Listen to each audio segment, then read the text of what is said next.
دھوپ میں بیٹھنا اسلام میں کیوں منع ہے؟ 1400 سال بعد سائنس حیران رہ گئی۔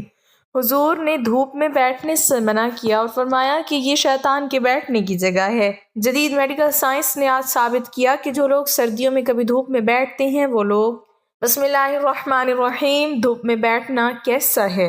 حضور صلی اللہ علیہ وسلم نے دھوپ اور سائے میں بیٹھنے سے کیوں منع فرمایا ہے اور اس کے نقصانات کیا ہیں؟ آج کی اس ویڈیو میں ہم حضور صلی اللہ علیہ وسلم کی سنتوں اور جدید میڈیکل سائنس کی کیا ریسرچ ہے اس پر بات کریں گے۔ ناظرین، اسلام ایک مکمل نظام زندگی ہے۔ زندگی کے ہر شعبے میں اسلام ہماری رہنمائی کرتا ہے۔ یہی وجہ ہے کہ آج 1400 سال گزر جانے کے باوجود بھی حضور صلی اللہ علیہ وسلم کی تعلیمات نہ صرف مسلمانوں بلکہ ہر انسانی معاشرے کے لیے مشعل راہ ہے۔ جدید سائنس بھی ان تعلیمات سے متاثر ہے اور یہ کہنے پر مجبور ہو گئی ہے کہ انسانی وجود کی سالمیت اسلامی تعلیمات پر عمل پیرا ہونے سے ہی ممکن ہے۔ حضور صلی اللہ علیہ وسلم دائیں طرف قبلہ رخ ہو کر آرام فرماتے تھے۔ آج سائنس کہتی ہے کہ دل بائیں طرف ہے۔ اگر انسان بائیں طرف لیٹے تو دل کی بیماریاں پیدا ہونے کا بھی خطرہ ہوتا ہے، کیونکہ بائیں کروٹ لیٹنے سے معدہ اور آنتوں کا بوجھ دل پر پڑتا ہے، جس کی وجہ سے دوران خون اور دل کی حرکت میں کمی پیدا ہو جاتی ہے۔ نیند کے بارے میں تجربوں سے یہ چیز واضح ہوئی کہ جن مریضوں کو مسلسل دائیں کروٹ سلایا گیا وہ مریض بہت جلد صحت یاب ہو گئے، اور جن مریضوں کو بائیں کروٹ سونے دیا گیا وہ مریض بے چین ہی رہے۔ ماڈرن ریسرچ سے یہ بات بالکل صاف ہو چکی ہے کہ دائیں طرف سونا دل اور معدے کی بیماریوں سے بچاتا ہے، یہاں تک کہ بے ہوشی اور مسلسل بے ہوشی سے بھی محفوظ رکھتا ہے۔ اسی طرح حضور صلی اللہ علیہ وسلم کا بستر مبارک نرم نہ تھا، آپ صلی اللہ علیہ وسلم کا بستر چمڑے کا تھا۔ حضرت عمر رضی اللہ تعالیٰ عنہ سے مروی ہے کہ انہوں نے کہا، ایک مرتبہ میں نے نبی کریم صلی اللہ علیہ وسلم کی خدمت میں حاضر ہوا تو آپ صلی اللہ علیہ وسلم ایک بنی ہوئی چٹائی پر لیٹے آرام فرما رہے تھے۔ آپ صلی اللہ علیہ وسلم کی پشت انور اور اس چٹائی کے درمیان کوئی بستر نہ تھا۔ چٹائی کے نشان آپ صلی اللہ علیہ وسلم کے پہلو پر ظاہر ہو رہے تھے۔ چمڑے کے تکیے پر ٹیک لگائے ہوئے تھے جس میں کھجور کی چھال بھری ہوئی تھی۔ اس حدیث سے یہ بات واضح ہوتی ہے کہ رسول اکرم صلی اللہ علیہ وسلم آرام دہ بستر استعمال نہیں فرماتے تھے۔ آج سائنس نے اس بات کو ثابت کر دیا ہے کہ آپ صلی اللہ علیہ وسلم کا یہ معمول میڈیکل اصول کے مطابق بے شمار فوائد پر مشتمل تھا۔ سائنسی ماہرین نے اپنی ریسرچ میں آرام دہ بستر کا نقصان کچھ اس طرح بیان کیے ہیں کہ جب ایک چست اور چلتا پھرتا انسان جب آرام دہ بستر استعمال کرتا ہے تو اس کے جوڑ ڈھیلے پڑ جاتے ہیں، وہ زندگی کے عام معمولات میں سست ہو جاتا ہے۔ بہت زیادہ نرم اور آرام دہ بستر گردے پر بہت برا اثر چھوڑتا ہے، یہاں تک کہ گردے کی نالیوں میں ایک پیچیدہ ورم اور سوجن پیدا ہو جاتی ہے۔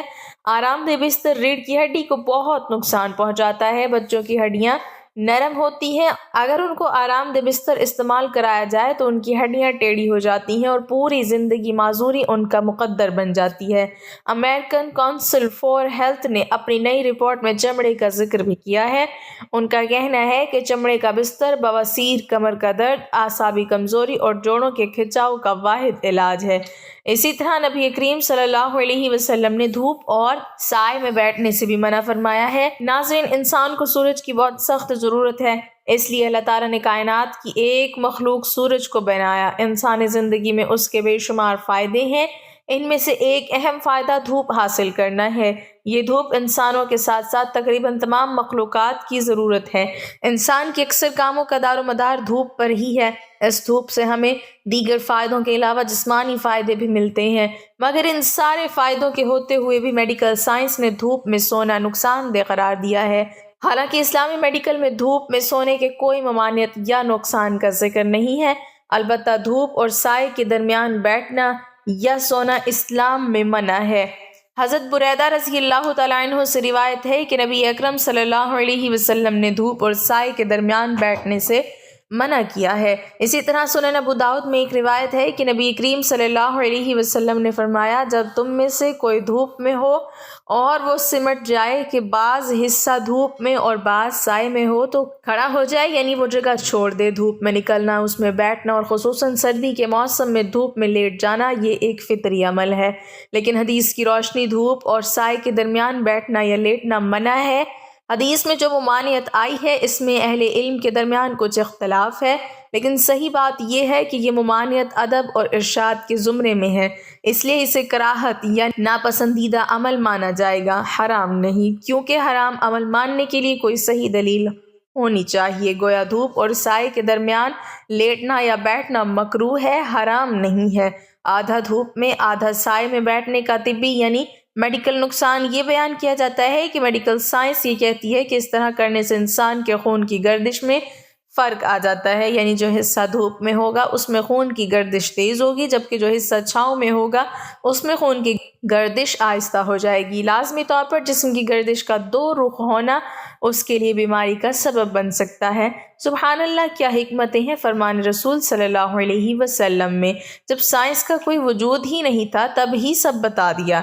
ایک روایت میں ہے کہ نبی کریم صلی اللہ علیہ وسلم نے دھوپ اور سائے والی جگہ پر بیٹھنے سے منع فرمایا اور فرمایا کہ یہ شیطان کے بیٹھنے کی جگہ ہے۔ اس روایت میں شیطان کے بیٹھنے کی جگہ سے مراد یہ ہے کہ شیطان جسے پریشان کرنا چاہتا ہے اس کو ایسی جگہ پر بیٹھنے یا لیٹنے کی طرف راغب کرتا ہے، اور گویا ایسی جگہ پر کسی شخص کے بیٹھنے یا لیٹنے کا سبب شیطان بنتا ہے، اور اس سے شیطان اپنے مقصد میں کہ وہ شخص تکلیف یا دکھ میں مبتلا ہو کامیاب ہو جاتا ہے۔ کیونکہ شیطان جس طرح انسان کے دین کا دشمن ہے اسی طرح اس کے بدن کا بھی برا چاہنے والا ہے۔ خلاصہ یہ کہ آپ صلی اللہ علیہ وسلم کا یہ حکم طبی اعتبار سے ہے کیونکہ اس میں نقصان کا اندیشہ ہے، ورنہ شرعاً اس طرح کرنے میں کوئی گناہ نہیں بلکہ اس سے بچ جانا بہتر ہے۔ یعنی یہ حکم واجبی اور تاکیدی نہیں ہے بلکہ مشفقانہ اور خیر خواہی پر مبنی ہے۔ اسی طرح نبی اکرم صلی اللہ علیہ وسلم نے اوندھے منہ لیٹنے سے منع فرمایا ہے۔ اوندھے منہ لیٹنے سے تمام اعضائے ہضم اور اعضائے رئیسہ اوندھے اور بے ترتیب ہو جاتے ہیں، اور اس کا سب سے پہلا نقصان دماغ پر پڑتا ہے۔ دماغی لہریں اپنی ترتیب سے ہٹ کر دوسری منفی یعنی نیگیٹو رخ اختیار کر لیتے ہیں، حالانکہ وہ مسلسل مثبت انداز سے انسان کو فائدہ پہنچاتی ہیں۔ جب یہ لہریں منفی آتی ہیں تو آدمی کو ڈراؤنے خواب آتے ہیں، حتیٰ کہ ماہرین نفسیات کے مطابق ایسے شخص کی زندگی کا رخ بھی اپنی ترتیب سے ہٹ جاتا ہے اور وہ الٹی سوچ کا حامل ہو جاتا ہے۔ اسی طرح حدیث میں زیادہ سونے سے منع کیا گیا ہے۔ زیادہ سونے سے بدن میں سستی اور کسل مندی پیدا ہو جاتی ہے، جس سے دنیاوی کاموں میں حرج پڑتا ہے اور دین کو بھی تیزی سے نقصان پہنچتا ہے۔ زیادہ سونے سے مرگی اور بے خوابی کے مرض میں اضافہ ہوتا ہے۔ زیادہ سونے سے آنکھوں کی بیماریاں، خاص طور پر پپوٹوں کی ورم پیدا ہوتی ہے۔ زیادہ سونے سے بدخوابی کا مرض پیدا ہوتا ہے، اور بدخوابی کے مریضوں کے لیے تو زیادہ سونا سب میں قاتل سے کم نہیں۔ اللہ تعالی ہمیں نبی کریم صلی اللہ علیہ وسلم کے مبارک طریقوں پر عمل کرنے کی توفیق عطا فرمائے اور ہمیں نیکوکاروں میں شامل کرے، آمین۔ ناظرین، کمنٹ باکس میں اللہ تعالیٰ کے 99 ناموں میں سے ایک نام ضرور ٹائپ کریں۔